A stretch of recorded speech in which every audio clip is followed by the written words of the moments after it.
because they're cold and starving. So I think that these are ideas that are actually certainly differently culturally inflected, but they're ideas that are very widespread. So my question why I encounter these is not whether these ideas are literally true or not. And that's something I don't ask. I'm an anthropologist, I'm not a physicist or a theologian. I see. But I think that they're often allegorical, if nothing else. Right?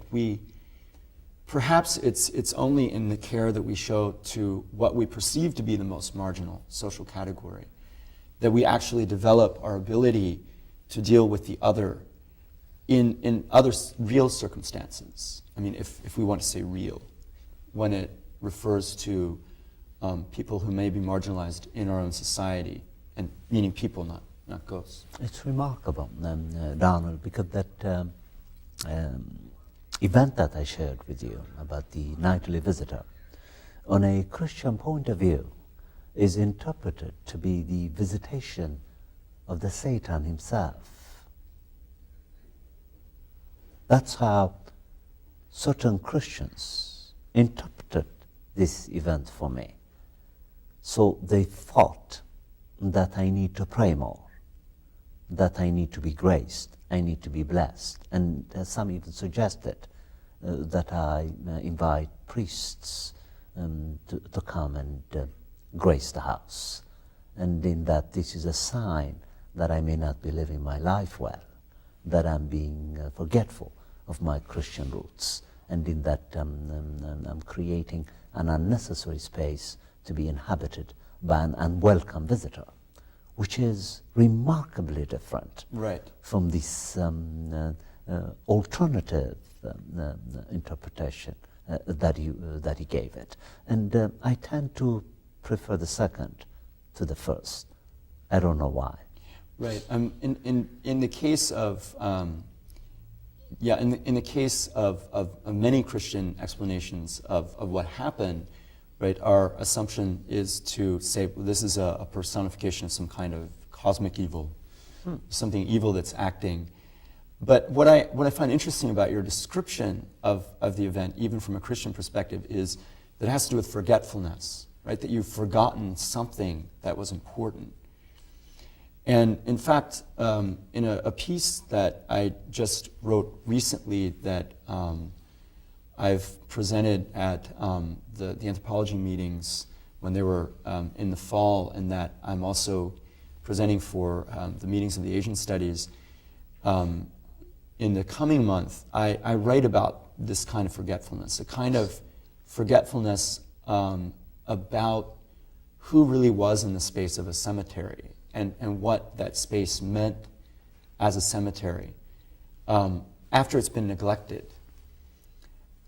Because the case that I write about is this town where people forgot about the cemetery, and then when it was turned into a park, they perceived that as a real danger to themselves, as if what they had forgotten was harming them. And so I think that that notion of forgetfulness is interesting in both cases. I see. If I were to try to bring those together. But as you noted, these are two very different explanations and two very different remedies of dealing with haunting. Precisely. That's right. And now, of course, it's remarkable. Look at the segue now from the discussion of ghosts to these fantastic places that you've seen, in which you've been studying ancient practices. I'm particularly intrigued by your work in that beautiful place. I love the name of it, Dulan. You have to be careful how you pronounce that, the please, terms, because pronounce it for me. If you pronounce Dulan or Etolan the wrong way, you Yes. end up saying unintentionally a Taiwanese curse word. Wonderful. Right, that I don't want to do. No, Pronounce you don't it want for to do us. that. So because you have do to be speak careful to say Chinese fluently. Dulan. Yes. You have to be careful to say Dulan, right? Dulan. Or maybe it's safer to use the native word and say Etolan. Etolan. Right. By the way, Donald is a fluent speaker of Chinese, and I'm going to ask him towards the end to say a few things in Chinese if he feels so comfortable, so that you can see how masterful his accent is. I'm so intrigued. And I was talking about you with my older daughter, whom, as you know, is partly Chinese. And she was quite impressed that he spoke Chinese flawlessly, without any accent, because she contends that most Americans do not quite get it. Yes, it's a very difficult language, I think. The tones are difficult, but I think like anything else, once you practice, it's a matter of really, for me, it was a matter of just living in Taiwan in a period of time that was really deeply meaningful for me in my teens. And that really has been my passion for working there comes from. Let's talk about that period of your life. I'm intrigued. Well, what took you there? I went there on a scholarship. So I was very fortunate that even though I grew up in a very small town on the eastern shore of Maryland, which in some ways is open to the outside, but in other ways is it's very rural. And I don't think that as a child I would ever imagine that I would go there. But I was studying Mandarin and I received a scholarship. I mean, that's really the reason why I received a scholarship.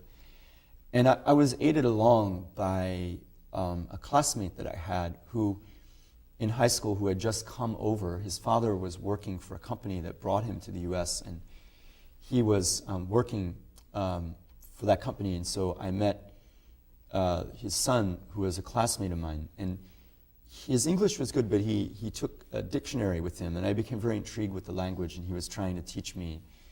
And that kind of lit a sort of spark.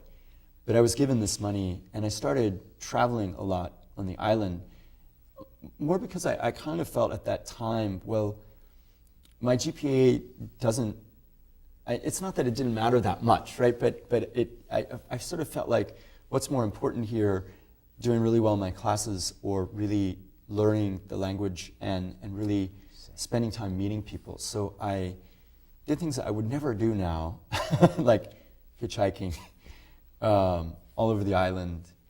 But I started living in this one particular place where I did a lot of work. That was where I did all my work before. As a scholar, you know, my field research was always in Lokan, which is a little town. Lokan. Or Lukan, which is a little town on the southwest coast of the island. Mm-hmm. But then recently, because of some friends that I met, actually a friend that I met who was an indigenous artist, who I met the very first time I went to Taiwan, and in fact, he took me to his hometown, which at the time was closed. You actually had to apply a month in advance as an American citizen to go there because the road kind of ended before you got to his village at that time. And you had to apply, and you had to send your information to the equivalent of the American consulate, and they had to approve you going. Mm-hmm. And I hate to say that I broke the law, right? But he really wanted me to go, and so he got me to wear these heavy gloves and a motorcycle helmet that covered my face.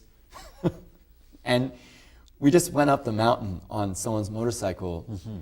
And when we were coming to the police checkpoint, and he said, I'm just going to talk to the police and tell them something, and just nod, and they'll let you through. And as it turns out, he said, this is my cousin coming from Taipei.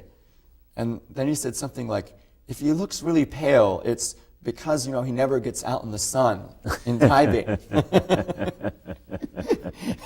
You know, because the Aboriginal people in Taiwan are somewhat darker skinned than I am. Uh-huh. And so he was, and then they laughed and laughed about that. You know, like I was his cousin from Taipei who didn't get enough sun. That's right. Remarkable. And it worked. But really, I met him at that point, and later, in fact, 20 years later, he said to me, and this is about 4 years ago, I have a new studio, and it's in this place that is really special, and I want you to go there, so we're just going to go. And we drove from his house across this curvy frightening mountain road to go across the mountains from the southwest part of the island to the southeast part of the island. Wow. On a motorcycle? No, on his car. On his car. Okay. And he's like a true renegade.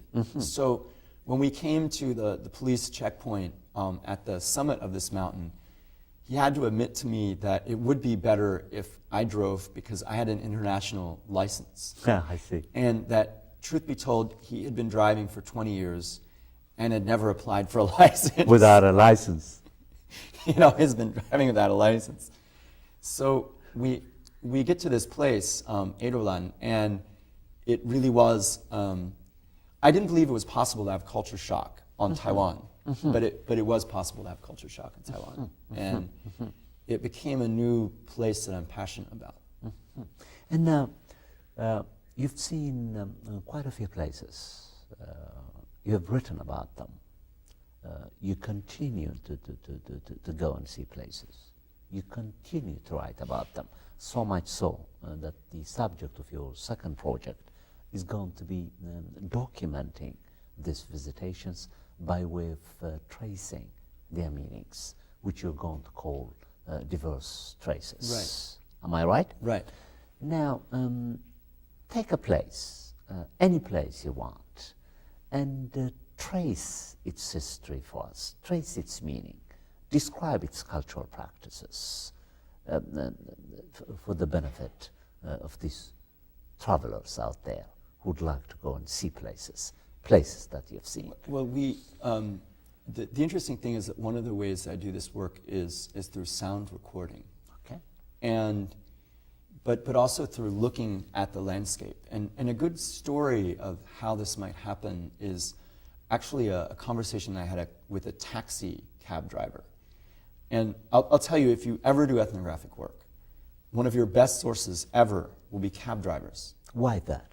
Well, cab drivers, they're driving their cabs all day. And until recently, now there's a phenomenon of cab drivers who are constantly on their cell phone or listening to music. To music, but iPod, texting. Right. So, but if you think of cab drivers, and of course in Boston now the cabs have that media window, so we're distracted by that media, so we're not interacting with the cab driver. But if you think about cab drivers, they often are driving 8-10 hours a day, and they encounter a wide cross section of people, and people are always talking about whatever it is they're doing, because you're sitting in a cab, you're bored, you're in traffic, what are you going to talk about?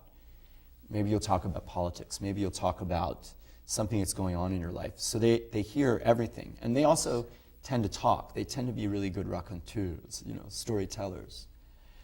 But this cab driver in Dulan, actually, he turns out, surprisingly, to be, and I didn't know this, the adopted father of a friend of mine. And I only known him as a cab driver. And I would always ride in his cab when I would go between Dulan and the local sort of county seat, which is about 40 minutes south of Dulan along the coast. And one day I was looking at the landscape in Dulan, and he said, "Oh, well, what do you think about this place?"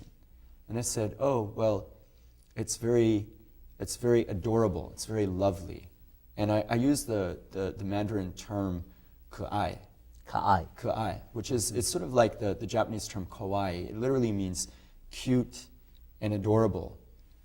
And he just sort of sat back in his seat and did one of these looking over his shoulder at me with a frowny look, and he said, "It's hard living here. There's nothing adorable about this place." I see. And then fortunately I didn't need to respond, because he told me what he meant. And I think I may have been thrown for a loop if that was the only thing he said. But then he said to me, "Well, I know that you know a lot of the artists who are now at what used to be the sugar factory, but before 1987, all of the land that's along the coast here between Donghe, which is the town north of Dulan, all the way down